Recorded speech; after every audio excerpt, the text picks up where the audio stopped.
So the book then continues through the 80s. I zipped through a lot of historical data, and then we get to the 90s when globalization really takes root. And that's when Treasury officials decided that we want a strong dollar policy. And there's two definitions to a strong dollar.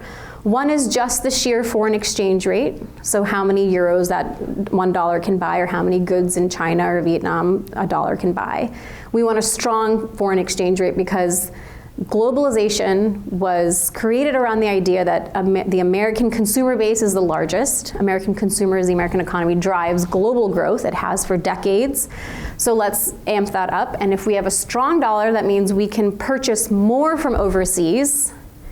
And the Chinese manufacturers, Vietnamese manufacturers, European, go anywhere around the world, whoever's producing goods, Mexico, Canada, we can sell to the US, they can buy a lot. And it kept inflation under control. But the problem was that then American producers and exporters couldn't sell as much because it costs too much to buy our products. We can't afford because of the exchange rate.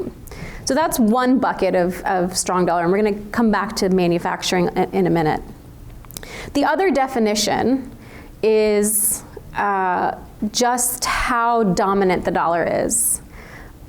Anyone in the world, if you are a fisherman somewhere, if you are picking coffee beans and need to sell them in the market, you will touch somehow the global financial system, and the global financial system runs on dollars. So in the world economy, in the world of finance globally, the dollar is like the franco lingua. It is, English is the world's dominant language, the dollar is the world's dominant currency. So because of that, because everyone needs the dollar to engage in any kind of transaction, it's given the US geopolitical heft. January of 2001, George W. Bush had nominated Paul O'Neill to be his Treasury Secretary. And if you remember, this was after the big hanging Chad incident. This was when the decision went to the Supreme Court of who is the president. Democrats and Republicans fighting. And at the time we thought, oh, they've never fought this bad before, but it's gotten a lot worse since then. And I remember watching this hearing, and the first thing that O'Neill talked about was currency policy, because everyone thought he was going to shift away from wanting a strong dollar because he came from manufacturing. He was a paper guy. And so he knows that the value and the importance of sometimes having a weaker dollar. And he addressed that right on the head, but if you pay attention, two things struck me. One was just that Republicans and Democrats used to get along. After this big election that it went to the Supreme Courts, we get to this Treasury Secretary hearing, and we have Republicans who are saying to the Democrats, we want to thank the outgoing secretaries for their service, and we're going to reach across the aisle, we want to work with you. And Democrats who were then grilling Paul O'Neill for his Senate confirmation, saying, we look forward to working with you, we plan to confirm you, we just have some questions, you have to go through this process. And I just remember thinking, how nice if people just got along in Washington. But the second thing that I really noticed was that Senator Max Baucus and Senator Rockefeller talked a lot about the steel industry. They said that the dollar is overvalued. At the time, they said 29%. And you know, the Clinton administration had started this globalization bid that Republicans had embraced as well. But it is hurting parts of the economy because we are not able to sell steel. And our steel producers are having to deal with messed up balance sheets, start laying people off because the Chinese government and foreign governments are able to manipulate and subsidize industries. So they can manipulate their currency to weaken it, and they subsidize their industry so that they can be global winners. And the US doesn't do that. We don't manipulate our currency anymore, and we are not boosting our companies in any way. Moderate Republicans and Democrats realize that there is something to this. There is, and economists all of a sudden said, oh yeah, there is data that shows that manufacturing, that the whole economy was ignored and really, really important.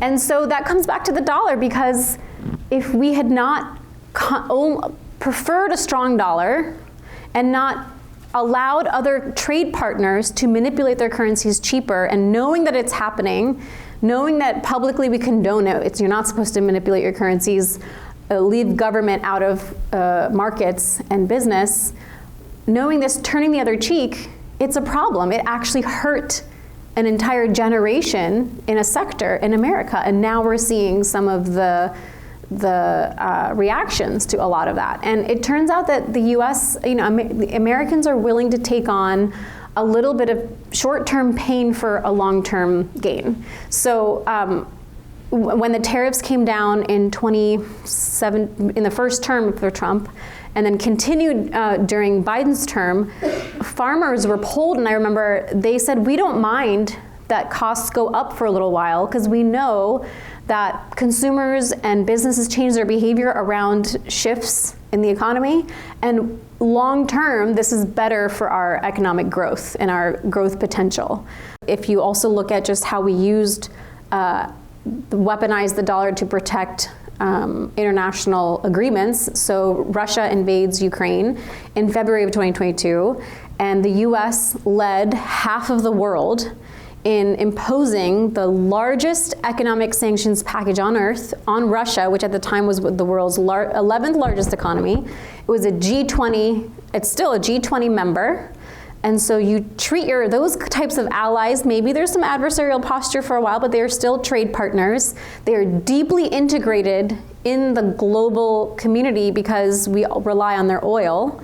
So we're right at that moment where if I punch you, it's gonna hurt me. And that happened. Those economic sanctions came down on Russia. Gas and oil prices went up. We all went to the gas pump in February and March and even part of April of 2022 and paid more because of a war in Europe. And Americans were willing to until a certain point, Americans were willing to pay that extra premium if it meant we're working for peace overseas.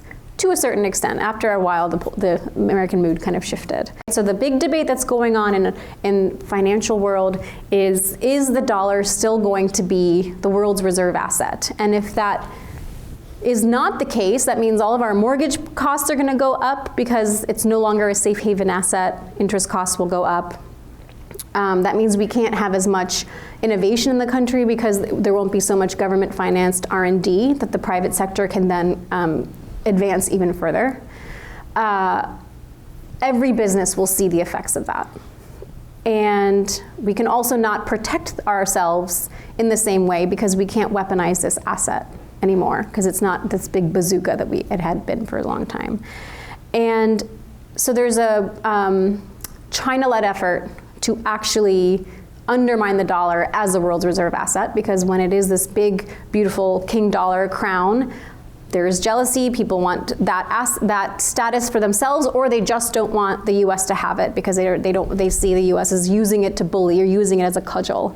And so there is an effort, like, maybe we should have a currency for a block of countries: Brazil, Russia, India, China, and a couple of Saudi, Gulf states, oil-producing nations are considering this as well. So if all of those countries come together, it could actually pose a challenge. But I do think it's funny because within those countries that are largely, they're not open democracies like ours, they are autocracies, there's so much angst. Like, really, you're gonna come together and put a currency together to deal with the US economic heft? You can't really get along. And if there's one of those countries, their leader at some point, if they're not elected out of office, the curtains will close as they do for everyone.